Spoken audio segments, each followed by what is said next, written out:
I'm Bradley. And I'm Brendan. And on today's episode of Story Proof, we are talking about the film Gremlins from 1984. Yes. I am so excited.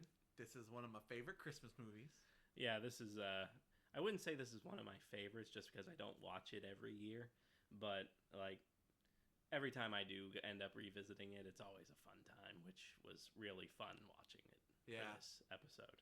So I definitely feel like this is one of those movies that it doesn't necessarily get better every time I watch it, but I loved it the first time and it hits just the same every time. That's fair. It hits a perfect level of nostalgia. If you watched it when you were a kid or something like that, then it just keeps hitting those same marks every time. Yeah, that's fair.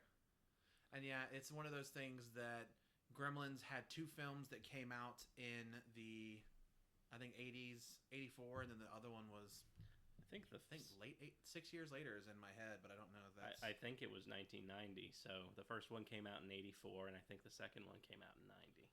And it's just crazy to think that both of these films came out before either of us were born. Yeah. And yet, everyone still knows the Gremlins. They know Little Gizmo. Yeah. So many people that have never seen either of these movies, they can see a gremlin and be like, that's a gremlin. Yeah, it has that cultural staying power that a lot of movies don't necessarily have. Yeah. Especially, I think it helps that it's a holiday movie. We always tend to remember more holiday-oriented movies in a lot of different ways from the nostalgia of people watching it all the time. But I think having it set in that time of Christmas and everything else just kind of brings that extra sort of recognizability to it. Think about Die Hard. Die Hard is something that takes place at Christmas, even though it doesn't necessarily, throw itself out as a Christmas movie. Yeah, it just happens to take place at Christmas, and it's not necessarily a Christmas movie. Yeah, but that's maybe not the best example because Die Hard has its own things. I was like, boy, you picked the worst fucking movie to be like, it's not a Christmas movie. I'm like, bro, people get in fist fights over this topic. No, I think it's a Christmas movie. I'm just saying, it has that staying power of... Oh, that's fair. Gotcha. That's... So, all right. So it's in the people's minds as a Christmas movie, is what I'm saying. So it stays there. Yeah. Although, again, Die Hard isn't exactly the best option because that's not the only thing that Die Hard has going for it. That's fair. So... Yeah, this movie, it not big name people in it. No, honestly, the biggest name in this movie is probably the older guy. Yeah, I recognize him. But also Howie Mandel doing the voice of Gizmo, probably most known nowadays for being a judge on America's Got Talent. Yeah, so he is the voice of Gizmo. Also, a young Judge Reinhold is in this movie. So, Sure. I know who that is. He was big in the 80s and 90s. He was in Fast Times at Ridgemont High. He was in this. He was the stepdad in the Santa Claus movies. Oh, okay. Yeah. It's bad that's what I... Yeah. Okay, fair. But he's probably the second biggest name. Phoebe Cates was also very much a staple of the 80s and early 90s in her career. She was also in Fast Times at Ridgemont High, and she had a steady stream of movies in the 80s that people know her from. Yeah. And she plays Kate in this movie. Huh. One other very interesting thing about this movie, so I always think of Mortal Kombat from 92 as we spoke about it in our video game zeitgeist thing about how that was a very big reason, if not perhaps the reason at the time, for creating a rating system for video games. Yeah. This movie is very well credited for a group of a few that basically created the PG-13 rating. Yeah. Yeah, Steven Spielberg produced this movie under his production company along with Universal Studios.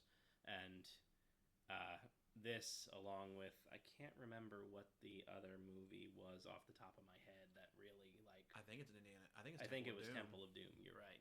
Yeah. So between this and Temple of Doom, the ratings people at the MPAA were too afraid to give this a PG rating because it was deemed too scary for kids. Nonsense. So prior to about 1985 or so, there were only 3 like major ratings for movies.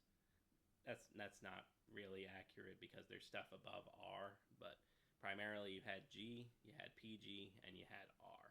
Mm-hmm. G was the stuff for kids, PG was the stuff for teenagers and kids and everything else, and then R was for the adults. Mm-hmm. So all the good stuff. Yeah. so this this movie Gremlins, along with Temple of Doom, with all of its scary imagery, they said to Steven Spielberg, hey, we don't want to give this a PG because of the imagery. It doesn't really fit that way. We don't want kids to be able to just go to see this willy-nilly. So Spielberg told them, hey, come up with a different system to do that. And that's what sparked the PG-13 rating. I will say for Temple of Doom, I get it. You got Kali Ma ripping people's hearts out of chests. You got people burned alive. You got that gross thing where they're cutting open snakes and other snakes come out and they're eating monkey brains. They're too cute. Like, yes, they are sometimes murdery, but they're cute and goofy, and it's just hard for me to think of this as scary. So yeah, the PG-13 rating was born out of this film, amongst others. This is also around the time where there were 3 films that were released, 184, 185, 186, that on paper are very easy to say that they are remarkably similar. Sure. So you had Gremlins in 1984, and then you had Ghoulies in 1985, and then you had Critters in 1986. Sure. So they are all, on paper, kind of light horror movies. I think PG-13 horror movies is probably a good way to view them. Yeah. A lot of small creatures that are kind of funny, maybe a little cute, a little goofy. Very similar in that aspect. It's kind of like Critters, I think, were probably closer to being an outright horror movie. Mm-hmm. Gremlins were probably, I would say, a little more in between. Sometimes meant to be scary, sometimes meant to be funny and goofy, particularly in the second one. Yeah. And then Ghoulies were much more on the ridiculous, coming out of toilet side and being just whatever they are. Yeah, I don't know anything about Ghoulies. I've never seen it. I've never really... And I was going to say, of the 3, it's interesting because Gremlins has 2 films.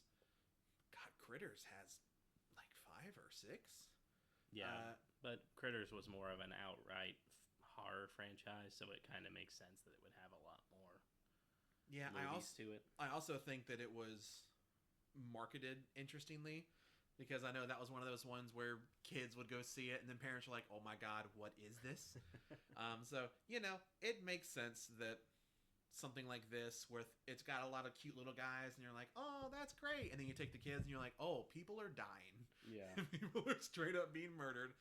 You know what, though? Even with all the gremlins and all of that stuff, that is not the truly horror part of this movie. The fucking Santa Claus story will always stick in my mind because it's horrifying and terrible, and why the fuck is it in this movie? This is an interesting part of the story because it comes like 20 minutes before the end. So you're sitting here and you're in the middle of Act 2 and you're just pushing and pushing and pushing. The momentum is building, and then you just come to this screeching halt for this little 5-minute monologue scene about how Phoebe Cates' character, Kate, hates Christmas. And this was set up a little bit earlier in the movie during a little walk between her and Billy, the main character, where she was like, people don't like the holidays. There's a lot of depression and everything going around.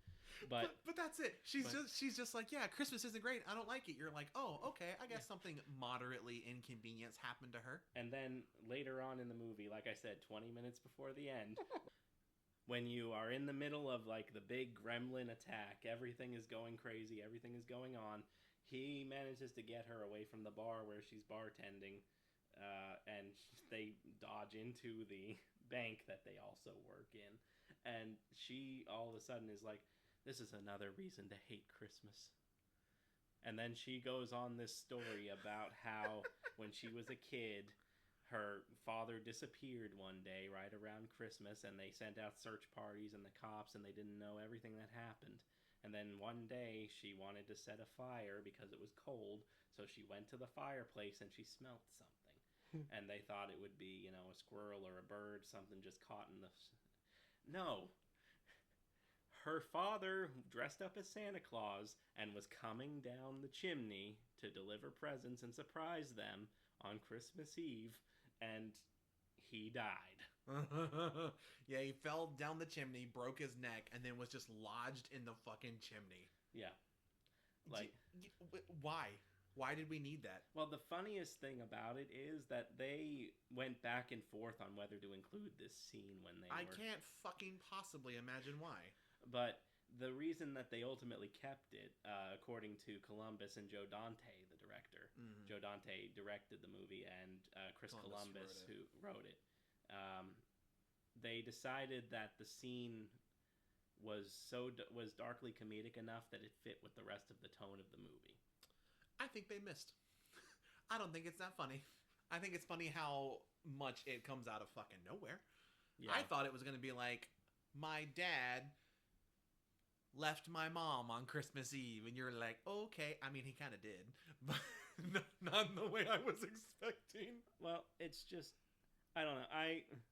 I think it's weird, but I think it's appropriately weird because the tone of this movie is appropriately weird. All right, look, the reason I'm so mad about it is I was on a bit of a date one time, and we were watching this movie, and everything was good. We're enjoying it. It's fine. The mood is good. And then this fucking scene happens, and it's so fucking sad.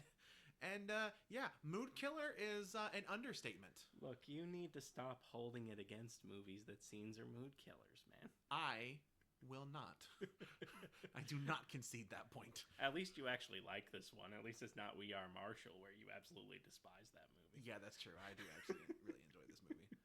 So, I don't know. I don't have as much of a problem with it. It brings me joy because I know it's coming. And it's just so randomly out of nowhere that I when I watched it the other day, I had this huge grin on my face because I knew it was about to happen. It's because you know of my pain. That's why. No, I had nothing of your pain. Yeah, I know. But I don't know. It's one of those fun pop culture things that like people know about this movie because it's so random, and it makes me happy that it exists. The other thing that fucking people know about this is the whole feeding them after midnight thing. Yeah. That has become such a fucking thing in the last few years about how the fuck do these rules work? Because after midnight, well, what does that mean? If I feed him at 5 p.m. today, that's after midnight from yesterday. Yeah, the rule, that rule in particular is not particularly clear. Like, I need to read the fine print about exactly where everything is. Like, the other two are pretty cut and dry. They don't like light, keep them out of the light. Definitely don't let them go into sunlight because it will kill them. Yeah. And then the second one is don't let them get wet, which, you know, spoiler alert, they fail at doing. Yeah, he had 3 jobs and failed all 3 of them in this movie. Spoiler alert, he fails all 3 in the second movie too. But yeah, I can't defend that. The thing that hits me about the rules is when he goes through his backdoor deal to buy from Mr. Wing's grandson, Gizmo, because Mr. Wing won't sell it. The kid is listing off the rules, and the dad just kind of like brushes it off, like, "Sure, kid, I get the rules." But the surprising thing to me is when he gets home to give Gizmo to Billy, he actually does like give him the rules. Like, I would have assumed with how he brushed it off, like he would have just never mentioned it, and then they would have gotten these things like figured out as they go or not, and the like getting Gizmo wet would have been more of an accident than it already was. Yeah, that's fair. Yeah, it is interesting the way that they set it up. Is you definitely think, yeah, like you said, yeah, sure, kid, whatever you say, like that energy 100%. But then he does tell him, and then it becomes a thing that people still talk about 40 years later. I will say that in this one, whenever I don't want to talk too much about the second one, but when the so you do have the Mogwai, and they can kind of turn into gremlins. It's easier to think of them as the Mogwai and the gremlins. The Mogwai are the cute, fuzzy ones, and the gremlins are the not that. So in this one, whenever Spike, the big bad gremlin that has a white mohawk, because why not? When he wants to create more, he just goes into a swimming pool and is like, haha, and falls in. And you're like, oh, that's bad. Oh, yeah. That's going to be bad. Creates this great smoke effect and everything. Like, everything's bubbling over. It's a great effect. I love it. But then in the second one, they're so mean. They're holding Gizmo prisoner and they're pouring water on him while they laugh. And he just creates more. And you're like, let him go. Yeah, speaking of the Gremlins, what we haven't really talked about yet are the puppets in this. Oh, yeah. Oh my god, this is like Jim Henson Workshop level fucking puppets. Yeah. The puppetry, the puppet masters that are in this, if you are listening to this and you haven't, go watch some behind the scenes stuff in this. It is so impressive to me to see the work that people can do that by the time you see it on screen, you don't even think about, of course this is a puppet. Yeah. This is, back before the days of CGI and everything and being like, we'll call it a day. No, this is straight up massive groups of people operating all of these things. Sometimes there are dozens of these things on screen at once. The scenes in the bar, a ton of them at once, just going crazy. The funniest thing that I notice it because I have some background with film, so I notice like the stop motion stuff that they do with certain things, like the clay models that they use when there's a big horde of them and they're like moving. Yeah. And then like that's one of the things that struck me, especially watching it this time. Like the Gizmo puppet is so good. The Gizmo puppet in this one is very good. The 1 and 2 is amazing. I think they actually moved to like a full animatronic in the second one, but I could be wrong. I feel like that's right. But even then, like, that's 1990. They have a solid animatronic for that. So, like... Yeah, it is crazy to see what they do. And then, so for Gizmo, he's this cute, fuzzy little mogwai. Mm-hmm. He is so fucking adorable. Oh my god, Gizmo, he kills me. He's so cute. And then the second one, he's got his little Rambo outfit. He's so fucking cute. He's so adorable. I will say between 1 and 2, this one does not have the variations like 2 does. 2's got the googly-eyed one, the smart one, the spider, all of the. This one, you pretty much got Spike, Gizmo, and then all of the horde. All the horde, yeah. Yeah. And then, they're, for the most part, I feel like they're almost like a Jekyll and Hyde type thing where Hyde isn't necessarily... Where Hyde is just kind of like id cranked to 11. Yeah. I mean, these Gremlins, they're just pure impulsive thoughts the whole time. That's all they are. Walking impulsive thoughts, doing whatever they want to do. That's fair. I mean, they're spawned from Gizmo, so Gizmo gets wet because they... I can't remember, is it like a vase or is it like one of those cups that you use for like paints? Like paintbrushes and stuff like that to rinse it off. Something gets poured on Gizmo accidentally and he starts bubbling. And that effect in and of itself is really good. It looks so gross. Like everything starts bubbling and then he pops these little fur balls off. And the fur balls become mogwai in their own right. Why? But these mogwai aren't like kind and friendly and laid back like Gizmo is. Yeah. These ones are not quite as docile. They are... I'm trying to think of the proper way to explain their actions. They're little chaos gremlins is what they are. Yeah. They're very chaotic. At one point, they string up Billy's dog in Christmas lights outside. Like, one of them even gives a little grin about it. Like, oh yeah, I did that. Guess what? And then, like, they'll tear up Billy's bedroom, and he, at one point, feeds them chicken, and they just tear this thing apart whenever he throws it in there. Like, I'm amazed he managed to get his hand out when he went in to grab one to try to feed it to Gizmo. Like, it's like a shark feeding frenzy in there. But the thing that's key about that is that they also had already, like, chewed through the wire in his alarm clock so that the time wasn't seen. So these guys were like trying to set up themselves to like eat after midnight. Nonsense. It's just a happy accident. No. So, although I had a funny thought with that too. Like, we're shown Billy's dad is an inventor, so he goes around and like is trying to hawk all of his inventions that only half work all the time. Like, there's a coffee machine that just basically spits out Hershey syrup consistency coffee. Look, and some people like their coffee a little thick. Okay. And there's an orange juicer that you put one orange in, and it gives you an entire bottle's worth of orange juice, and it doesn't even spill anywhere. Because that's how oranges work. And we're shown, like, there's even, when he goes to do the juicer, there's, like, a full-on, like, horror shot of, like, this guy is, like, dreading having to use this juicer. And so it's funny to me that he's so trusting of the clock in his bedroom at any one point. Maybe it's not something that his dad made, and I'm just reading too much into it.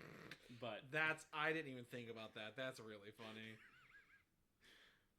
But it's just funny to me that he would automatically be so trusting of this appliance when it comes to the rule of don't feed the gremlin after midnight, or don't feed the mogwai after midnight.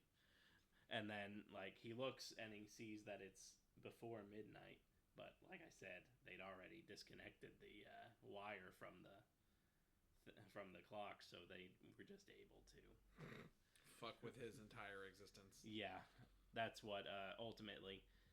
Eating after midnight is what turns the mogwai into the gremlins, because they become these full-on, like, alien. It really looks to me like the xenomorph eggs. Oh, yeah. I thought you were about to say the gremlins look like xenomorphs. I'm like, fucking, have you seen a xenomorph? No, the eggs in Alien. That's fair. Aliens. The eggs look very similar to what they are in. Yeah. And they eventually hatch from the cocoons, and they become the gremlins as they look. It's also so funny to me that he brings one of these to an old high school teacher. Yeah, that kind of plot line. I'm like, I don't know if that's what I would everything do. Everything about that portion of it is weird, because Billy is like, I would assume, like 20, 21. Dude, I don't know. I genuinely don't know how old he is supposed to be. I know how old he looks. I'm pretty sure he's supposed to be out of high school, because he has, like, that job at the bank and everything. Yeah. But then he hangs around with this little kid, or, like, he's friends with this little kid that comes to hang out with him, played by Corey Feldman. The same year that he played is it Tommy in Friday the 13th Part 4? Oh, it is Tommy. I don't know if it's the same year. In 84? Yeah.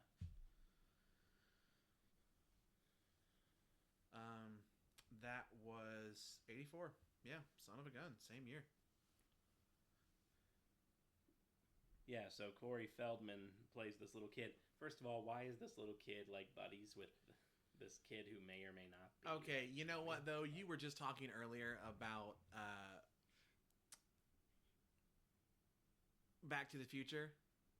I mean, that main character is friends with a weirdly aged old man who's a disgraced nuclear physicist. Look, that's not entirely fair to say. How so, Brendan? Look, you haven't watched the Back to the Future movies. You don't know, man. I've watched them. I haven't seen the third one. Oh. Watched the first two. I don't like them that much. No, that's your problem. Just bringing chaos. The only reason that he brings that up is because I mentioned it was funny that the town square in this movie is the same town square that is in Hill Valley in Back to the Future. Yeah, I did not just bring that one up randomly. I didn't just wake up and be like, you know what, I'm going to piss off every fan of this movie right now. Like, the movie theater at the end of Gremlins is the same one that, like, Doc and Marty are driving towards when Marty's driving towards when he has to go back to the future at the end of the movie. So, it's just funny to see everything. It's just funny to hear you say when he has to go back to the future, and you're like, oh my god, that's the name of the movie. The reason it's familiar is because this was all shot on the Universal Studios backlot. If you go to the Universal Studios in California and you take the backlot tour as a part of Universal Studios, you see it. You drive right through it. Like, it's so cool. I loved when we did it a few years ago. That would be kind of cool. We didn't include me. I wasn't invited. Yeah, no. Okay, you didn't have to say yeah and smile so quickly, okay? No, that was just me and my family. We took a trip out to California, and we went to Universal Studios. It's much smaller than the one in Florida, so... that would have been nice. But it has the studio backlot tour. Yeah. So that would have been cool. That's really cool. But the funny thing about this theater, I think I mentioned a bit ago, was that they're showing Snow White and the Seven Dwarfs in this thing. First of all, like, Universal Studios made this movie, but Disney let them... Like, how much did they pay Disney to get... This movie did not have a particularly large budget. No, it was only $11 million. And it made like so much. It made over $200 million. Yeah. Like, kudos to them. Yep.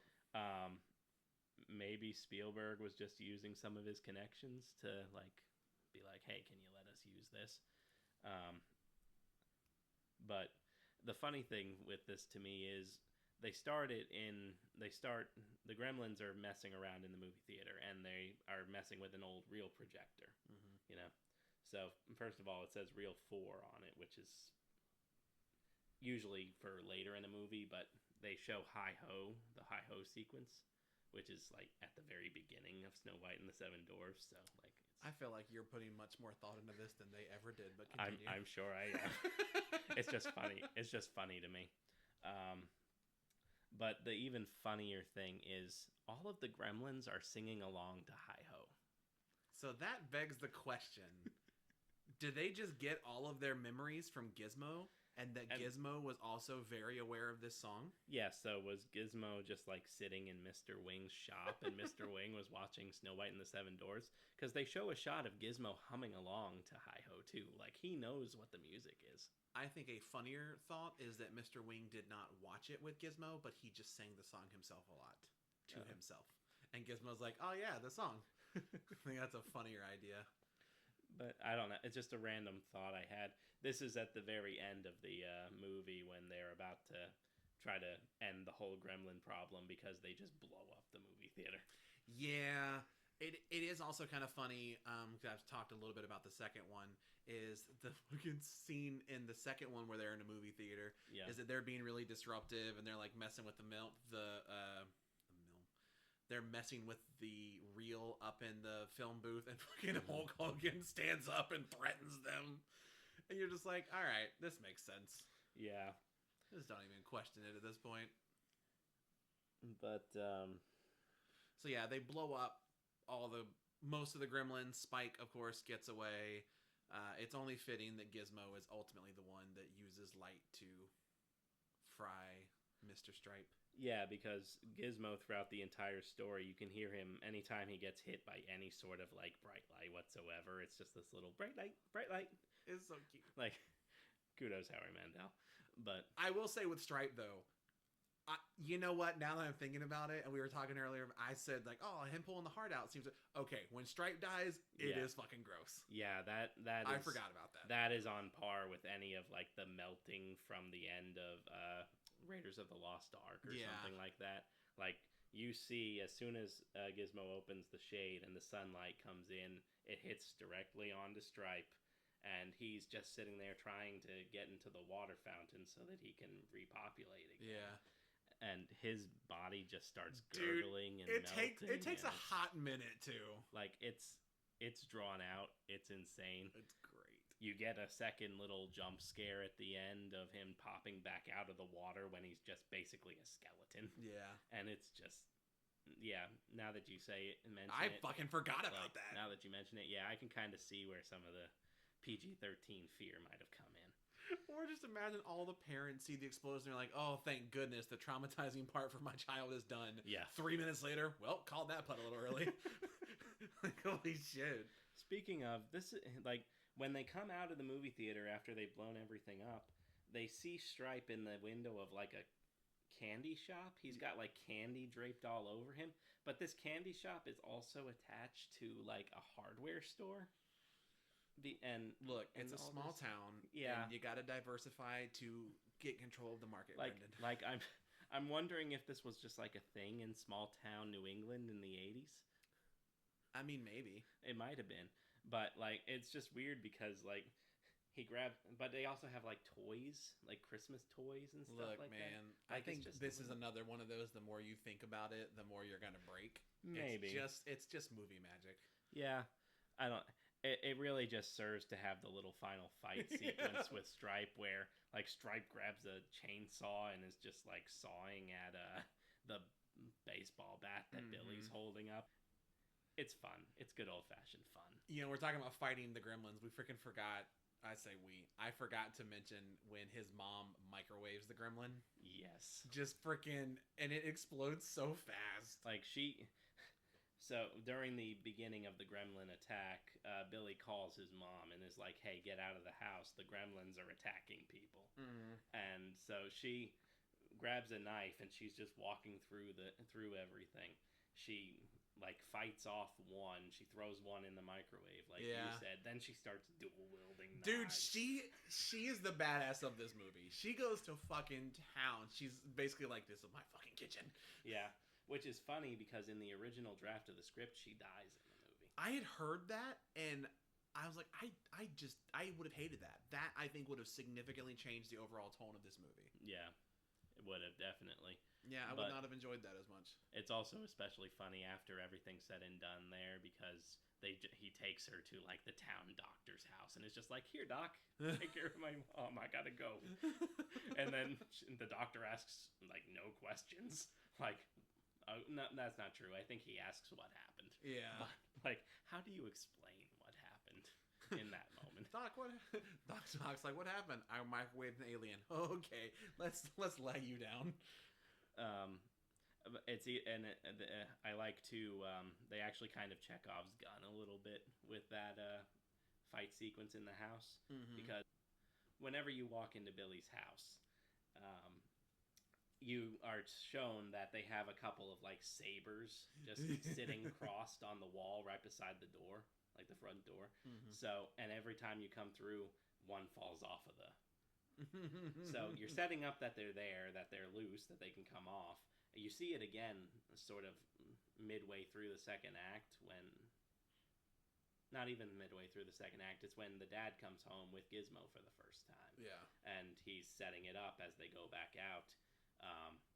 And so Billy, when he barges in to help save his mom after she's, fighting a gremlin in the middle of a Christmas tree, he takes one of those and just, like, slams into the gremlin, sends it flying into the fireplace, and it just goes up in flames. Yeah, I don't know if you know this, but the fireplace, very lethal spot in this movie. Yeah, as we've already discussed with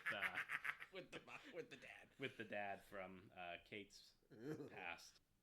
There's a point early on, right before Billy's dad comes home, where he sees his mom in the kitchen, and he goes to help her sort of prepare Christmas dinner, or dinner that night. Yeah. I should say, because it's probably a day or two before Christmas. I was going to say, I don't think it's Christmas Day, but yeah. So she's watching It's a Wonderful Life on the TV, and it's really funny to me because It's a Wonderful Life kind of has the same, not the same, but a similar sort of trajectory that Night of the Living Dead I was going to say, it is literally the more family-friendly version of Night of the Living Dead. Yeah, so Night of the Living Dead became so widely used. Like, if you watch a horror movie, you probably will see it on the TV in the background. Yeah. Because it never got properly copyrighted when it came out.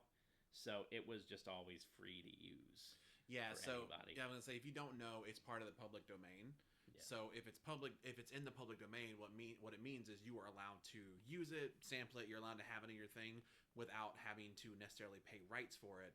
So, like, for example, if you want to use a particular song in a movie, you have to reach out to the owners of the song, get the legal rights for it, and go through this whole thing, usually pay them a lot for it. Well, a lot of people are like, oh, we need insert generic horror movie here. Well, why don't we just go ahead and get one that is well known and is free? Yeah. Enter Night of the Living Dead. So yeah, It's a Wonderful Life has a similar thing in the sense that it went into the public domain and it's just a very easy, pretty recognizable movie to have on the background when you don't want to have Night of the Living Dead. Yeah, any movie basically that's Christmas oriented that was made between like 1975 and the 90s, like mid 90s, you'll probably see It's a Wonderful Life on a TV somewhere because it fell into the public domain in 1974. Yeah. So it's just a fun little thing that I noticed when I watched through the movie, and it's something I noted. And I think it's an interesting little thing to talk about. Yeah, I mean, since we're talking about public domain stuff as well, if you guys have seen here lately, that's where the Winnie the Pooh Blood and Honey came from. Yeah. The Mousetrap movie that was based on not Mickey Mouse, but Steamboat Willie. Yeah. Mickey Mouse. That's kind of the idea behind those, is as well-known things have entered the public domain, they're like, let's go ahead and use it while we can. Yeah, it's not technically Mickey Mouse because Mickey Mouse is still copyrighted, but the very first Mickey Mouse cartoon, Steamboat Willie, went into the public domain, so they can use a semblance of the character legally. Can they use it? Yes. Should they have? Fuck no, that movie's garbage. I haven't watched it. Don't. I wasn't planning to. But it's the same kind of thing about how, like you said, with Winnie the Pooh and Blood and Honey, they have that first one. They've released the sequel, and they also have a like Pinocchio movie in the works, Bambi. and I think Bambi. Maybe they have a Peter Pan one too. Maybe. So like, it's not technically the Disney versions of all those. It's just the ones that are based off of the characters. Yeah. Mostly from the books that are also in the public domain. But it is interesting in this movie to just see that glimpse and be like, oh, okay, that's kind of cool. Yeah. It's just something that I found funny because this is a horror movie in a lot of respects, and they do the same thing that Night of the Living Dead does with It's a Wonderful Life. Because It's a Wonderful Life was not even really a like popular movie after it was released up until the mid-70s. Once it went into the public domain and everybody was able to just use it for free in movies and to just show on repeat every Christmas, that's when it... New lease on life. Yep, and that's when it became a bona fide classic in everybody's mind. You know, we were speaking about female characters in this movie. I know there's one in particular that, for me, I didn't really clock much about it, but you really seem to enjoy this character. It's not so much enjoy, it's just she is like the most cartoonishly evil character I have seen in a while. Mrs. Deagle. She is the secondary antagonist of the film. She is basically Ebenezer Scrooge meets Cruella de Vil. That's accurate. So that's actually really fucking accurate. Oh my god. So she starts out this movie. She's a widow. She is basically the Mr. Potter of this town. She basically has control over the bank. And the very first scene you see her, she's walking down the street with a snowman head. And a woman comes out of the bank and is begging her to give her more time to make a payment because her husband is, I think, out of a job or something like that. And she's like, no. Here, have a snowman head. And then the next moment, she goes into the bank. She talks to Billy because Billy works at the bank. Because the reason she has the snowman head is that Billy's dog knocked over the snowman and broke the snowman. Yeah, so this is where you're about to get into the Cruella de Vil part of the character. So, spoiler alert, she wants to kill that dog. 90% of this character's dialogue is about wanting to just absolutely get rid of this dog. Yeah, it's a little weird. Like, it is her sole purpose in life, to the point that when the dog gets strung up by the gremlin, the first thought that Billy has is that it was Mrs. Deagle. Which is a fair thought. But how would Mrs. Deagle have gotten into the house to get the dog? That's a more fair thought. But, like, it is insane how much this woman is just, like, evil. She has 2 different scenes of her going into the bank and talking about this dog and how much she wants to get it. Yeah. And so she gets her comeuppance in it during the big gremlin portion of the movie. Because she has the single funniest and like entertaining death in this movie. Yeah. So it's probably the most famous death from this movie. From this one, yeah. I would say. I would think so. She lives in her house. It's just her and we see at least 3 cats. I'm guessing she probably has more. She's a crazy old cranky cat lady. So am I. Be nice. I'm not. I don't mean that as a pejorative. But so she has this big spiral staircase, but she doesn't actually like go down it. She has one of those chairs that like goes down a track that carries her 2 and 4 because there is a name for the type of chair, but I can't think of what it's remember called. it offhand. Which I kind of get why she has it because she says multiple times throughout the movie she has a heart condition, which the first couple times you think maybe she's just lying about that because she's of who she is. Yeah, because of who she is, and she's trying to, get the dog. But in this scene, you see her. She apparently also wears like a red wig because she always has like red hair when she's out in public, and she's got this hat and everything else. But here she's just an old lady with white Aunt May looking hair. And what a strange character to associate her with, but okay. I just associated her hair. Sure.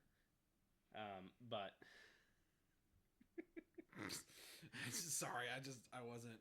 You weren't expecting that. The Aunt May to come out of nowhere now. But she comes down the staircase, and like the Gremlins are outside caroling to her, like doing their little noises in terms of a Christmas carol.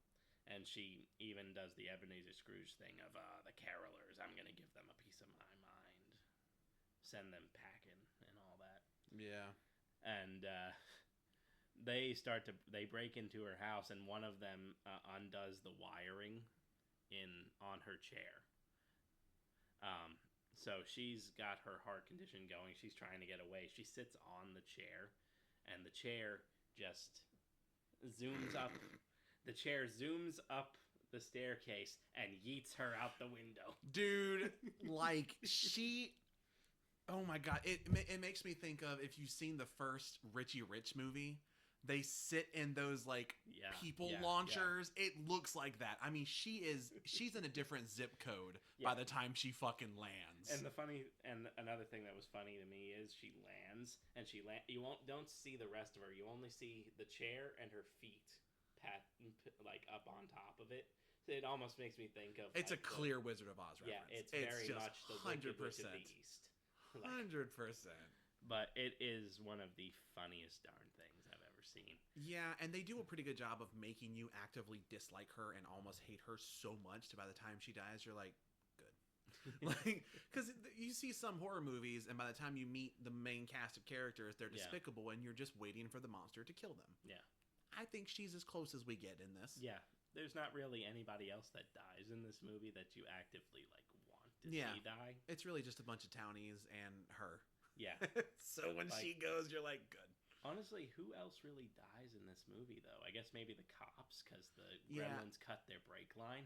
I think there are a few kind of like background body types. Yeah. But beyond that, it's mostly just the Gremlins, like when they get microwaved and blown up and stuff like that. And yeah. I mean, Spike. Yeah. He is so fucking dead. Yeah. There is a couple that...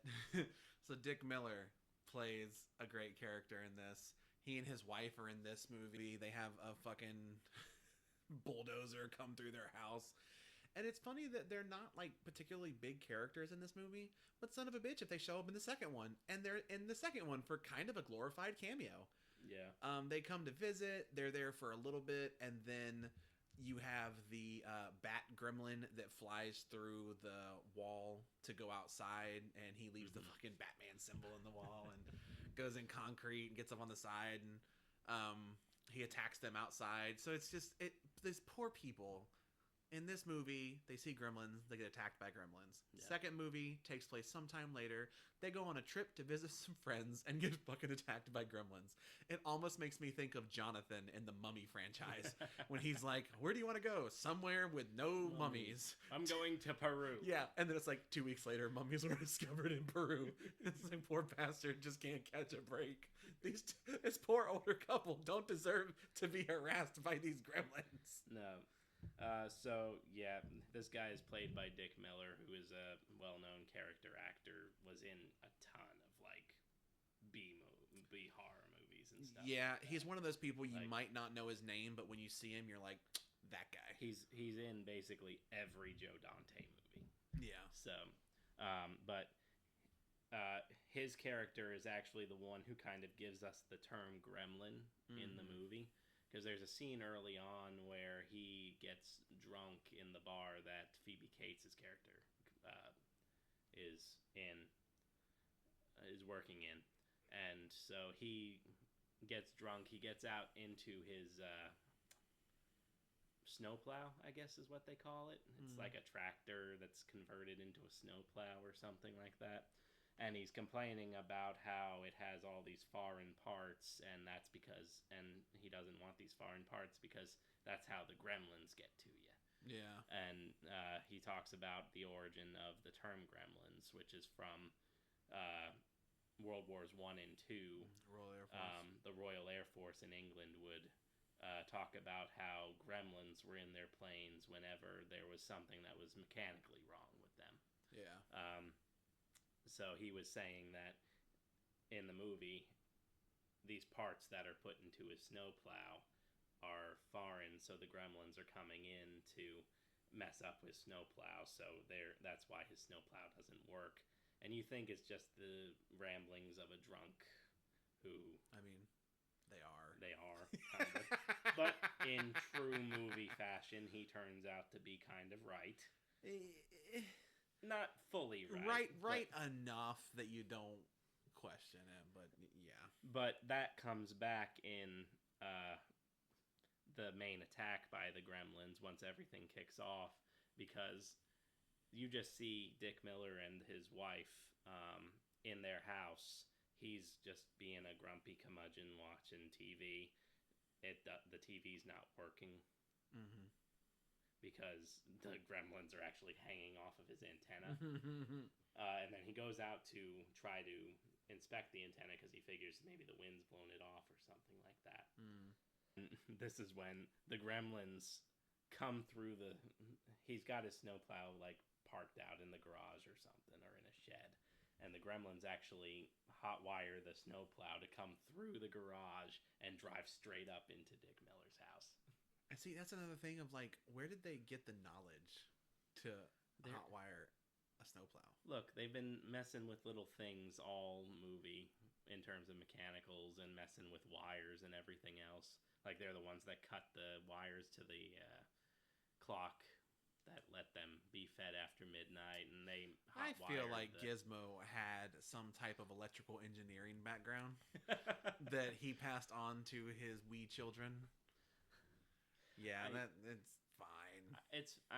I don't need an explanation for that, because the gremlins are inherently set up as being something that just is mischievous, and they'll find a way to they'll find a way to mess up whatever they're messing up.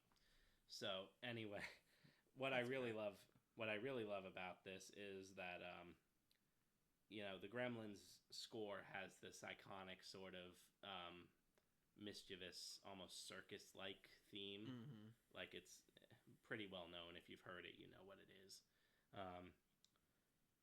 In this moment, the song, as Dick Miller's walking out towards the shed trying to figure out what the commotion is out there, you hear the score kind of gently come in, and it's kind of muffled and everything else, like it's blocked by something.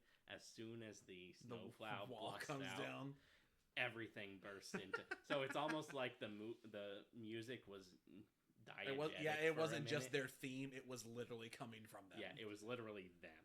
So it was diegetic and not within the movie. You know itself. what? I don't know that I noticed that. That's really smart sound editing. Like, it's a really fun moment, and I really enjoyed it. Damn, I gotta rewatch this movie now.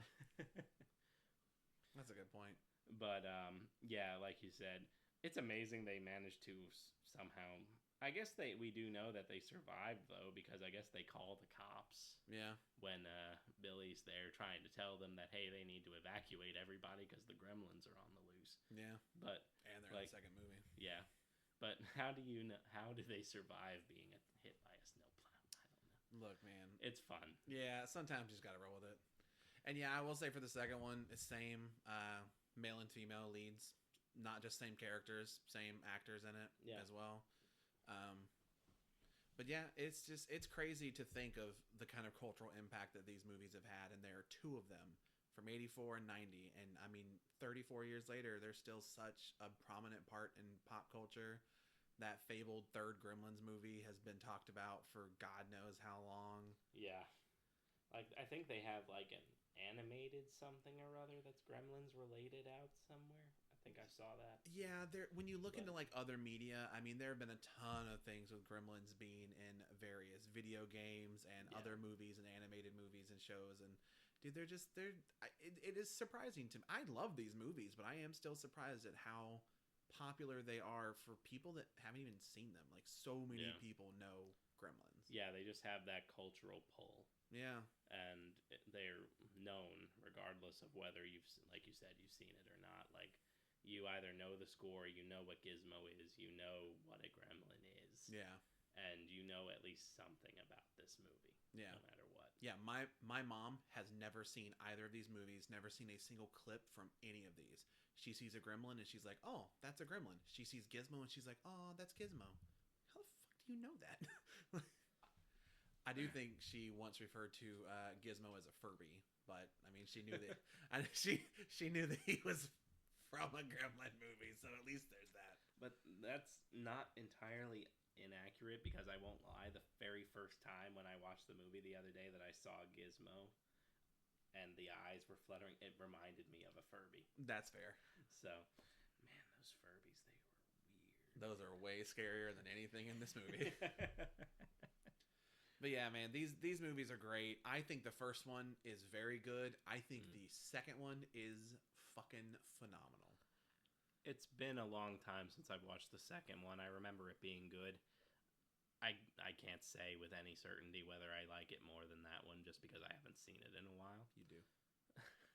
You have to. Christopher Lee's in it. I mean, come on, man. Yeah, the second one is, I think, there's a famous fucking Key and Peele skit about the like brainstorming room for the second one, and I love that when they did it, the maker of the film was like, you know what, that's actually kind of exactly how it went. If you haven't seen it, look it up. Key and Peele, Gremlins 2, hilarious. If you haven't seen this movie, I would highly advise this movie. I think it's great. It is fun, it's funny, it's not the most family friendly, but it's not anything too horrific. It feels... Fast forward through the Santa Claus thing and you're good. Don't fast forward through the Santa Claus thing. The Santa Claus thing makes it. I love this movie. It's funny. It feels very holiday, even though it's very much black comedy horror sort of deal. But it's very holiday. It's drenched in snow and Christmas and everything else like that. It does kind of scream predecessor to Krampus in a lot of ways, to me, just in that sort of same vein. I haven't seen Krampus in a hot minute, but I guess that would make sense. Krampus is also very good. I love Krampus. I don't remember it that well. I remember what Krampus looks like. Yeah. That's about all I got. But yeah, I mean, this movie, this is one of those that even if you don't think of it as a good movie, it's just enjoyable. Yeah. It's just a good time. Yeah. But yeah, if you haven't seen this, I would highly advise watching this one. I would advise watching this one and then the second one if you haven't seen either of them before, just because they do follow one after the other. Yeah. The second one is a lot of repeat as far as the basic story. He has Gizmo. He's not supposed to get Gizmo wet. Gizmo gets wet. Nonsense ensues. Yeah. But yeah, they're great. They're just absolutely fantastic movies. Again, from 84 and 90, and I think they hold up remarkably well. They're enjoyable, fun, good time. Well, we hope you guys really enjoyed this episode. We certainly enjoyed talking about Gremlins. Yeah, let us know what you think about Gremlins if you've seen it, and if you want us to cover Gremlins too. I think Bradley would be very happy to do that. Very I much wouldn't. so. I wouldn't mind it either. So let yeah. us know. Let us know, as always, what kind of suggestions you'd like to hear us talk about, and we'll take a look at them at some point. But in the meantime, I'm Bradley. And I'm Brendan. And this has been Story Proof.